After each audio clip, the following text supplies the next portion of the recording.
Vote ଗଣତି ସମୟର CCTV footage ପାଇଁ ଜିଲ୍ଲାପାଳ ତଥା ଜିଲ୍ଲା ନିର୍ବାଚନ ଅଧିକାରୀଙ୍କ ପାଖରେ ଆବେଦନ କଲେ ଦୀପାଳି ଦାସ।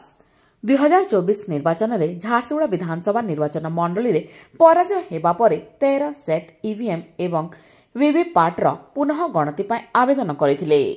ଏବେ ଭୋଟ ଗଣତି ସମୟର ସିସିଟିଭି ଫୁଟେଜ ମାଗିଛନ୍ତି। ଏଥିପାଇଁ ସେ ଜିଲ୍ଲାପାଳ ତଥା ନିର୍ବାଚନ ଅଧିକାରୀଙ୍କ ନିକଟରେ ଆବେଦନ କରିଥିବା ଜଣାପଡ଼ିଛି। ଦୀପାଳିଙ୍କ ଏହି ଆବେଦନ ମଞ୍ଜୁର ହୋଇଥିବା ବେଳେ 3 ରୁ 4 ଦିନ ମଧ୍ୟରେ ତାଙ୍କୁ ସିସିଟିଭି ଫୁଟେଜ ଦିଆଯିବ ବୋଲି ସୂଚନା ମିଳିଛି। ତେବେ ପ୍ରଥମେ ଗଣତି ଏବଂ ପରେ ଫୁଟେଜ ଆବେଦନ ଦୀପାଳିଙ୍କ ଇଲେକ୍ସନ ପିଟିସନ ଦିଗକୁ ଇସାରା କରୁଥିବା ଜିଲ୍ଲା ପ୍ରଶାସନର ଜଣେ ଅଧିକାରୀ କହିଛନ୍ତି।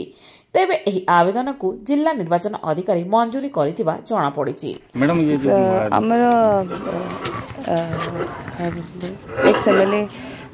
एक्सएमएलए हमको जहाँ C&V वेरिफिकेशन पे लिखी सेटा आमे ऑनरेबल कमिशन इलेक्शन कमिशन को हम पठाइछु और सेठू आउ कुछ डायरेक्शन आसी नहीं आउ से हमको फॉर्म 20 और से किछ टाइम रो सीसीटीवी फुटेज भी मांगी छथि। Sri Jagdamba Jewellers, an exclusive showroom for 100% hallmark jewelry, eye-catching designs with 100% purity guaranteed.